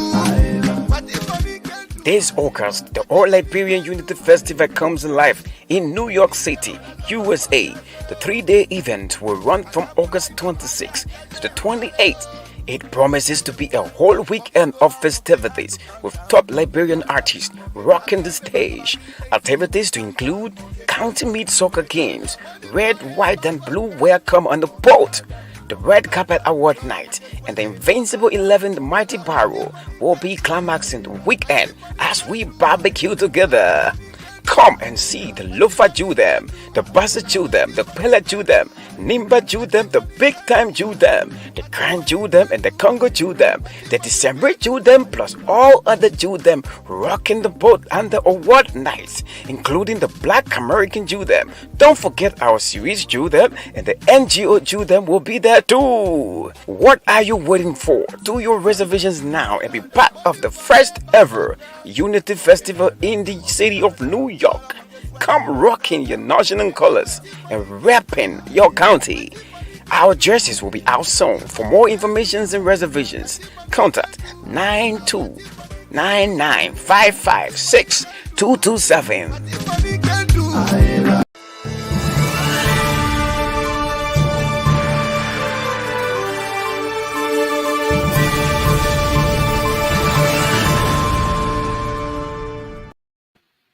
All right, folks, we are back with you, Ansony Sieh, and thanks so much for staying with us. At this time, we will be taking your phone calls.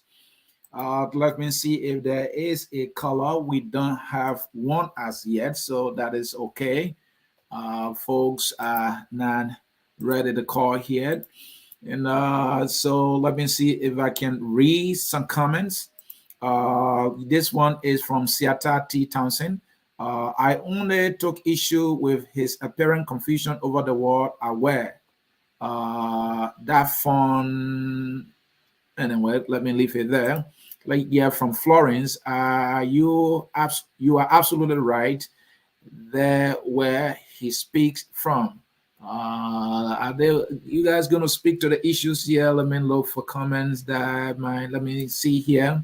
The one from Aaron Crime is intransferable. President has nothing to do with what happened. I see that as a justification. Like, yeah, from Fixed Electronics, it was a bad image for the country. But that being said, try protesting in any third world country on Independence Day. Like, yeah, from Rosa Parks, you don't know his workings behind the scene. Somebody is saying, like, yeah, from Afrost, failed opposition trying to find any branch to hang on. Sorry, they will not save you. Like, yeah, from Emmanuel Jackson, Turkish is Liberia.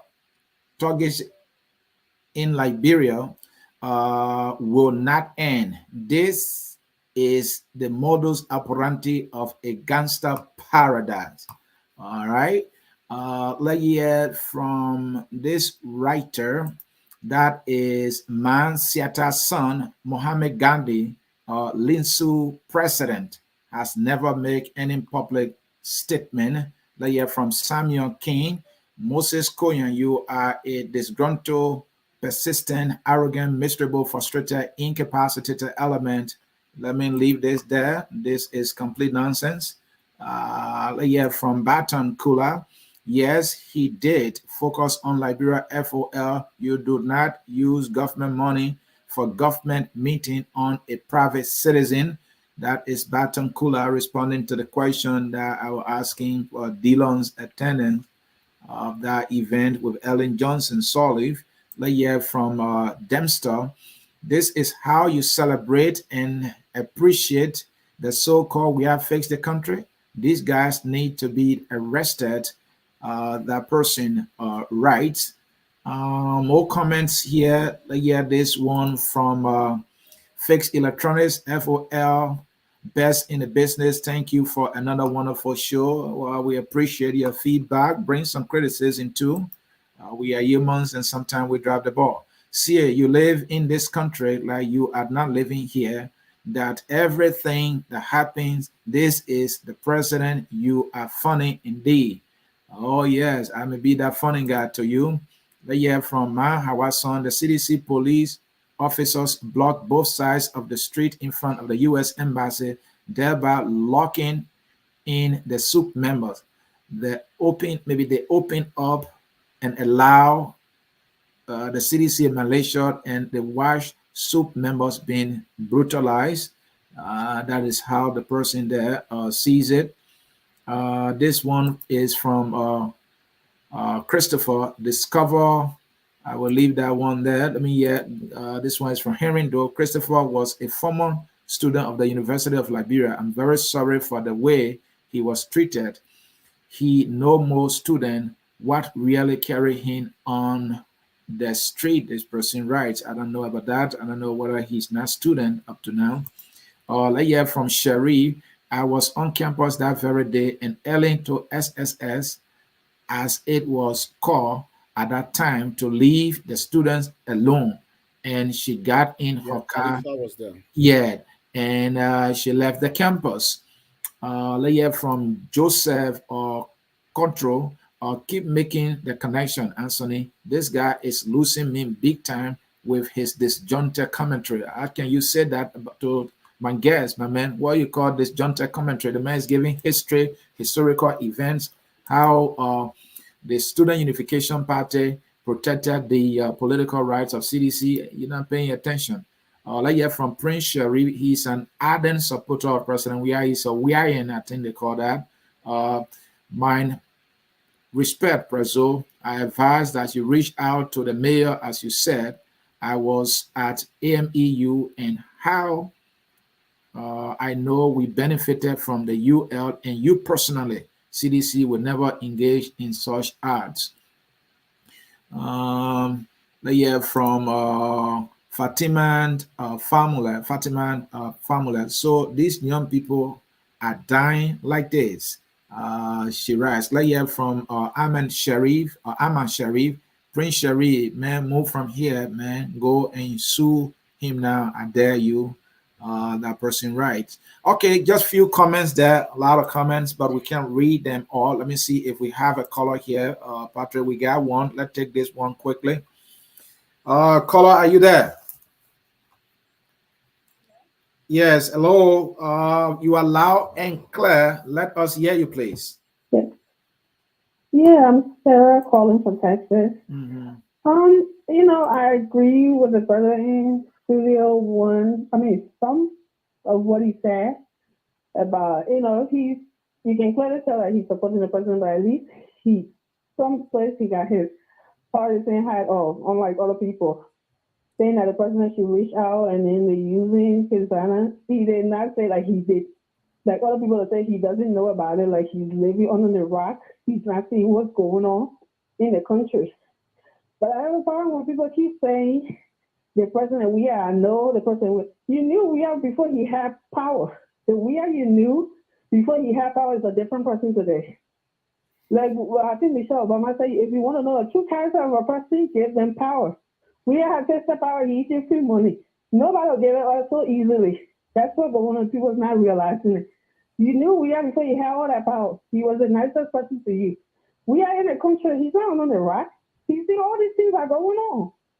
If you can't speak to it, as soon as somebody carry your banners on the CDC, this and that, and you can't speak to it, and then people will come on and be making excuses for him or everything. They want to blame the person and everything. You are a person, you should come up. It's all on social media. You should come up and distance yourself if you had nothing to do with that.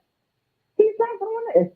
So I don't understand how people can come on here and be defending this person like he's because it's not happening to their family members or because it's not happening to them personally. It's sickening. If you want to celebrate a person, you think, but he's making you to go commit crime for him to be 2 cents. That I made the country great? Sorry. But why go to expect other people that are expressing like grievances? They wasn't to the pavilion interrupting his celebration, whatever it is. If you want a person, you want to go celebrate him, why didn't you go there? Why are you coming all the way to the embassy where these people were protesting to do what you did? And if people want to make it look like he doesn't know about it, I'm sorry, but you cannot say that. And he's still there, and the police has not making arrest talking about inviting them, invite some people from their crime, and they invite them now, and they're taking pictures. I wish that could happen to everybody like that. Other people just make comments on social media. The more I need than something, and they arrest them. These people are caught on videos committing crimes, and what you do, inviting them, and they're sending for photos. Our country has become a really a laughing stock and against the paradise. Thank you. Thank you, Ansony. Thank you. But one thing I want to say to you before you leave, Patrick has never been a member of any political party in Liberia. He as a member of SUP at the time when CDC was against all odds on the government of Ellen Johnson Sirleaf, the stool with CDC. That is something, according to him, SUP as a political party has done for anybody in any political institution in Liberia. He's not a member. He may have given the president some time, to leave, but he's not a member at all. And I think your point you made also about the government arresting people just by, releasing statement that a court threat, for example, Menipaka Dumwe, when he talked about AK-47, you arrested and threw behind bars, right? But these are people we saw committing violence against a young man, and the police just inviting them. They have not, carried on any arrest. Fine point there. Thank you. I appreciate your call. All right, let us take this caller. Let me see. Let me do this. Okay, Sarah Slan, let's hear you. 6896. Let us hear you. Yeah. Thank you for the opportunity. Let me say thanks to your guest for the actions he has taken thus far. But I want to take, for example, this what we're seeing, in terms of meeting his voice when it comes to the involvement of Jefferson coaching. The guys who did the act are under the direct control of Jefferson coaching, and since that act, that in the new act was meted out against the students of the university, I guess Jefferson Coaching has not denied or has not even come up to condemn something, but yet still, he doesn't want to, quote unquote, hold your statement. May I share this with you before you continue? I watched a video when Jefferson Koji was questioned on this. I heard him saying that they don't support violence. Violence should not be allowed in our country anywhere, given what we are experiencing, where we're coming from. But he did not speak clearly to that which the chairman of that auxiliary group said that he has given instruction. So that was him trying to distance himself from that. I just wanted to provide the little I heard from him. Go ahead. Yeah, but you and I know facts, from political, quote unquote, debates. Jefferson Coaching is the sole controller of these guys in the quote unquote COP. Exactly. Most of the time, those guys are also on his watch at the Morgan City Corporation. So if he doesn't support violence, why don't you turn these guys over to the National Police? Exactly. So that's what I'm saying. But yet, so you still want to get the side of Jefferson Coaching before you can call coaching off. I think it's grateful for our country that people will abuse freedom of assembly, that a government, our democratically elected, will choose, to sponsor hooligans to attack peaceful protesters. Can you imagine? Just imagine the last time I send you a photo. Look at our health system. Look at the educational system. Look at our economy. And everything is going terribly down. But yet still, everything is okay for them. And when someone, a group of citizens expressing their wishes and aspirations, thing they have to do is to assign the guys in immediately Thank and you. make it. Can you imagine how this was was like, people are putting out pushing their store classes. Thank you. Exciting. And I think seriously, I think the American government should not even allow the president to even come to this country because there's no democracy that is speaking about here. Thank you. That's my opinion. Thank you. Thank you. You made a fine point there. If Jefferson does not support violence, those who committed the violence, who we know for a fact are associated with the auxiliary that he has, let him turn them over to the police and he does not support violence. That is a very fair point there. Let's hear from Jimmy Eastman, calling from the nation's capital, Washington, D.C. He is a co-host at Focus on Liberia political show On Point. Mr. Eastman, let us hear you, sir. Yeah, Anthony, as usual, it's a very, very interesting program you're having. Mm-hmm. And I want to give, hello? Yeah, go ahead. I want to give props to the comrade in there. We all passed through the annals of the LU. Mm-hmm. But here is something we need to put in check. Mm-hmm. Just as he rightly said, SUP does not, he comes to the defense of the defenseless. Mm-hmm. That's how SUP has always been, and it's always been the nation's pulse, the nation's conscience. But this what happened the other day. We have to condemn it because it is a violation of human rights. And if we allow this culture of impunity that we have right now, if we don't stop actions like this, it will evolve into something else. We have seen this movie before. Mm-hmm.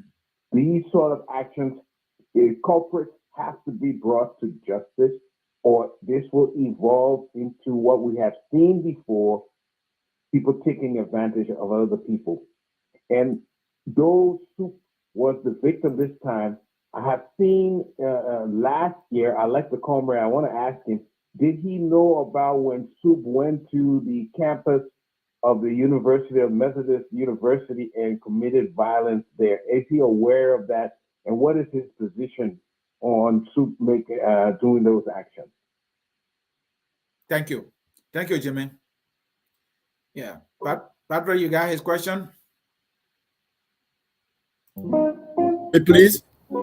Yeah, go ahead. He said, are you aware it was reported at some point that members of SUP went on, I believe, United Methodist University campus and carried on some form of violence? He said, are you aware of that? If you are aware, what do you make of that?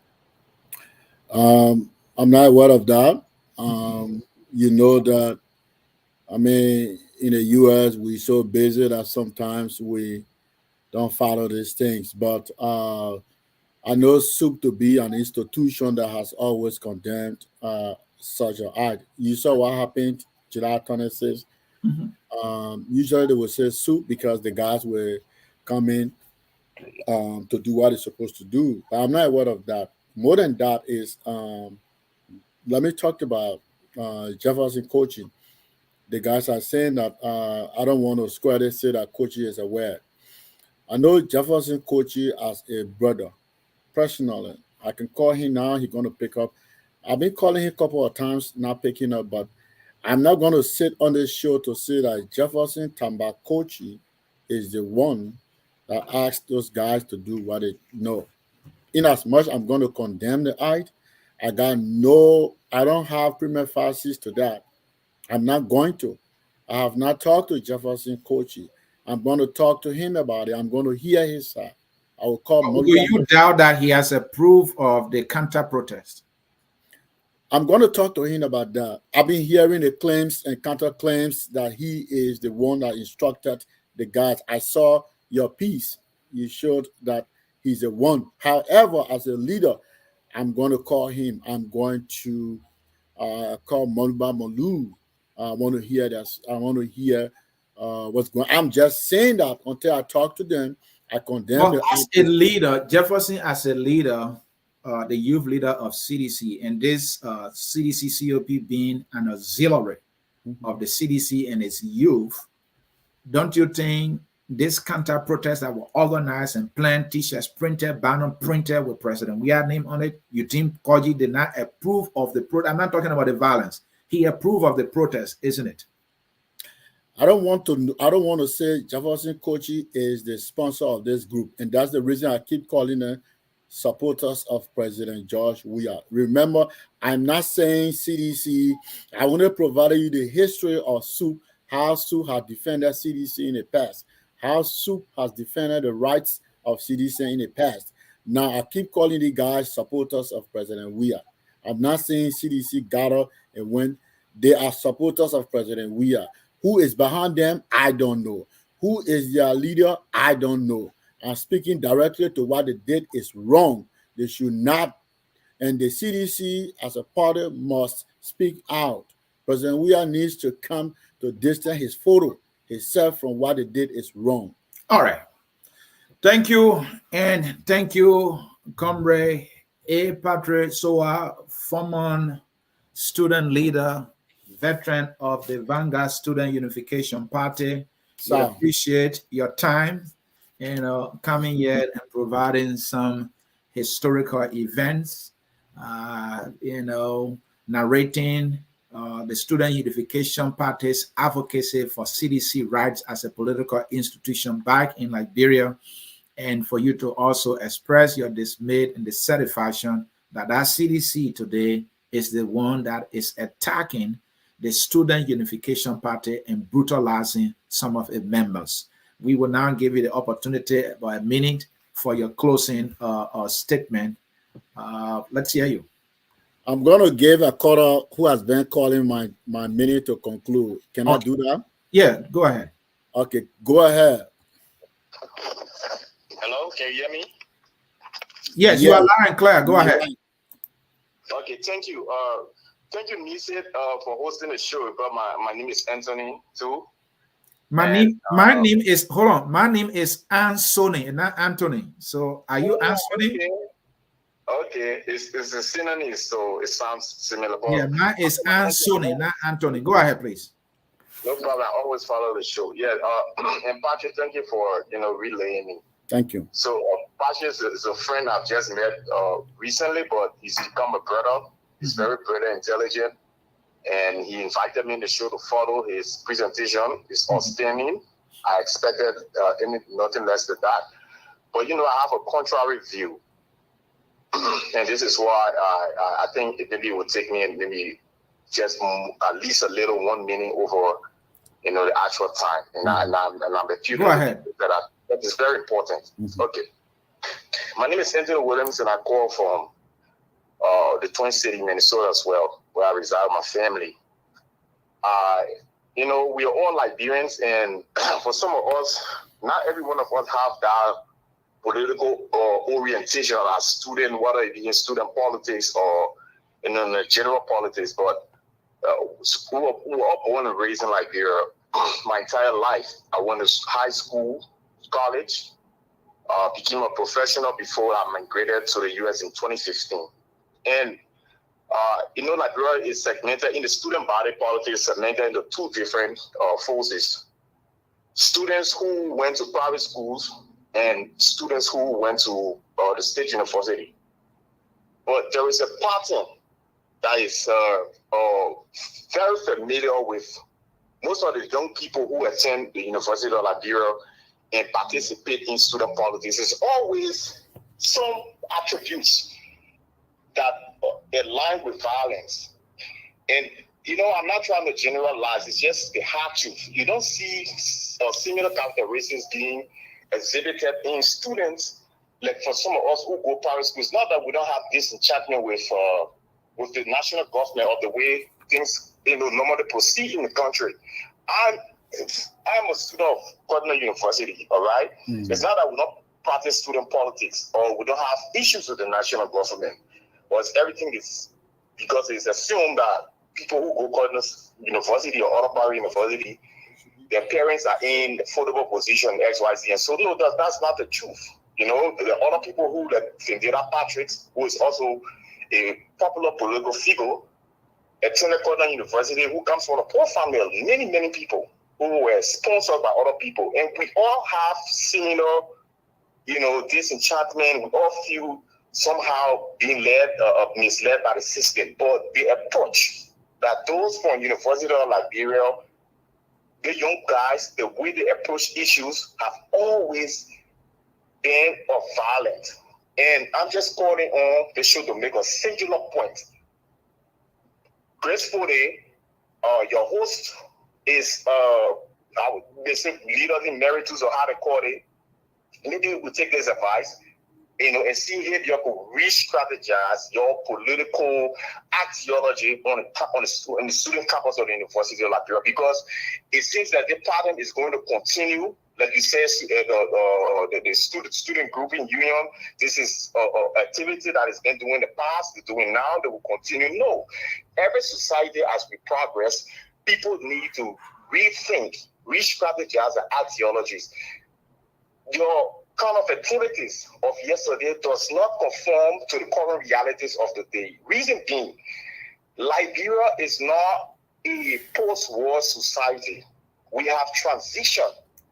We have just made the first transition in the last 70 years to have a one stable democratic republic or democratic governance structure transition to another democratic republic for the first time in 70 years. What does that tell you?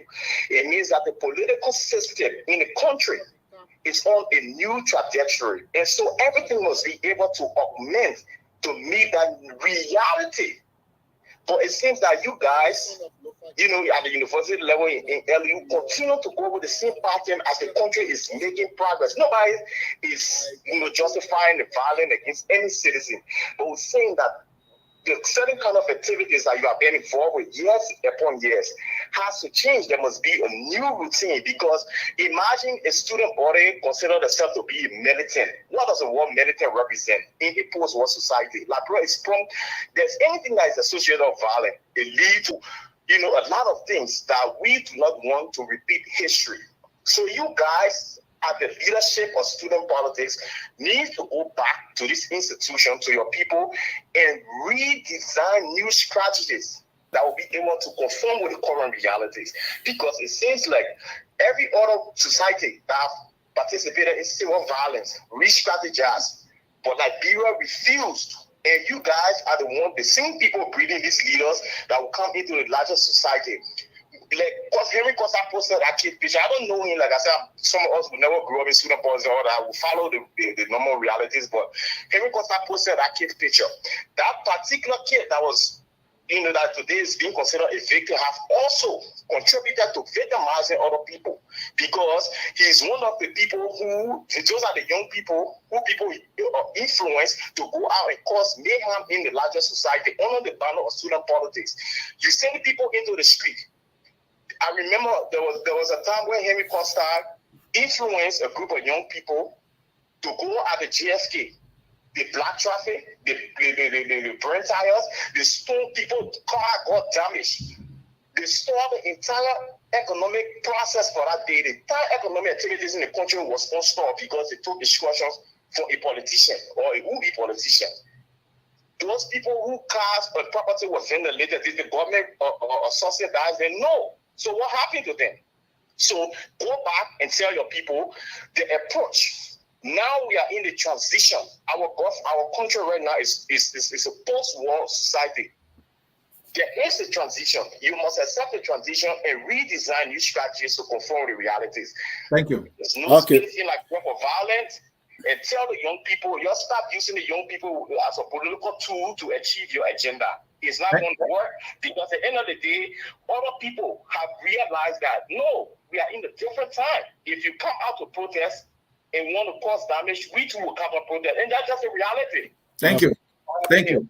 Thank you. And Patrick, we have to go. I want you to conclude on what he said. My question to that for you to conclude with is, knowing how far we've come with student advocacy, the protest, training other political parties, Star Wars, how to protest like the SUP did for CDC. And this is this very CDC today.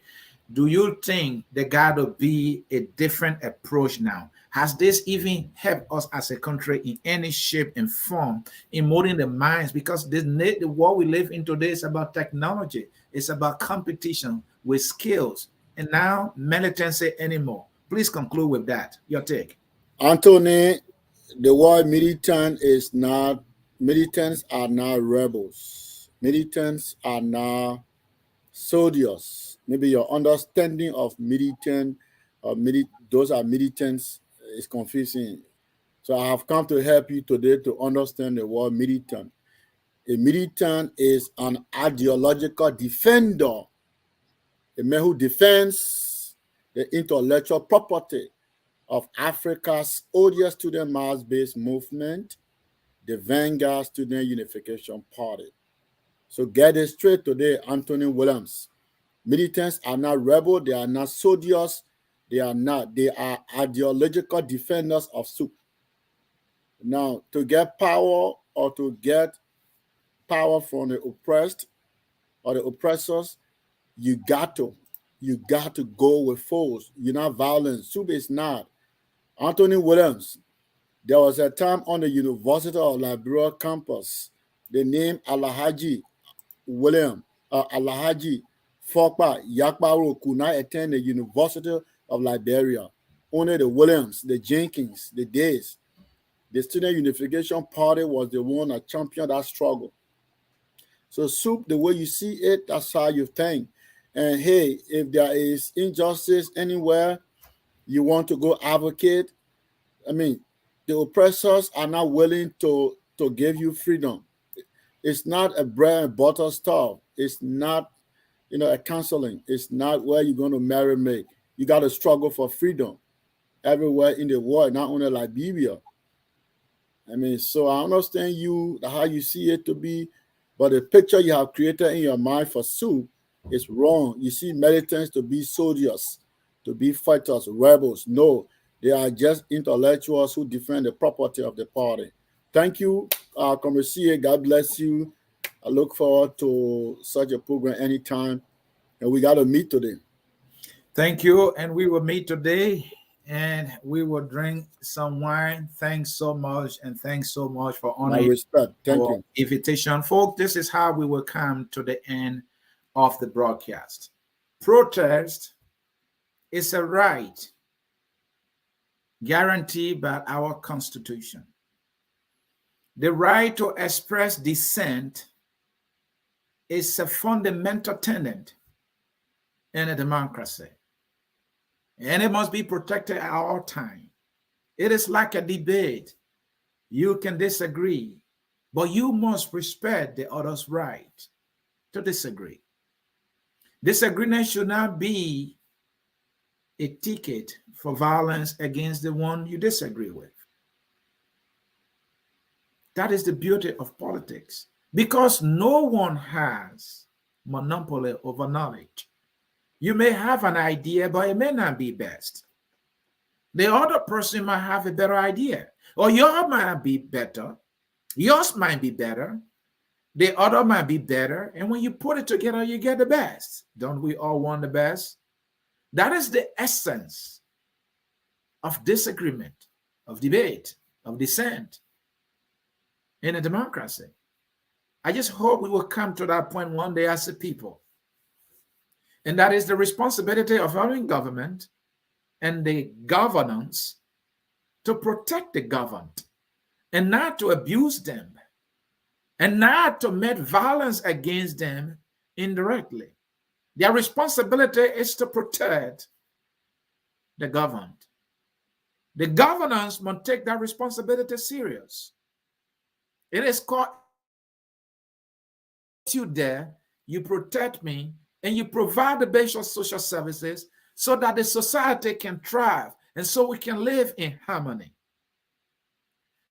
When you, the governed, you have been consumed with power and forgotten those who gave you that power, and not even respecting their right to dissent,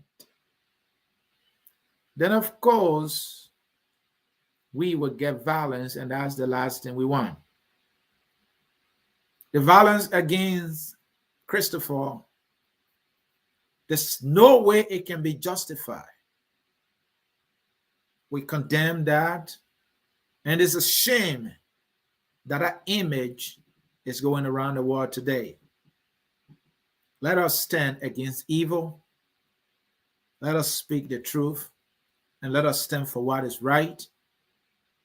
For the truth will set us free from bad governance, for corruption, and from all the vices that undermine national development.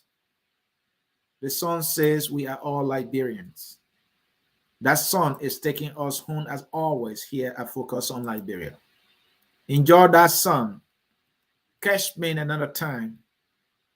And let's do that another time. Bye-bye, folks. We are Liberians. Liberia is our home. Liberian people.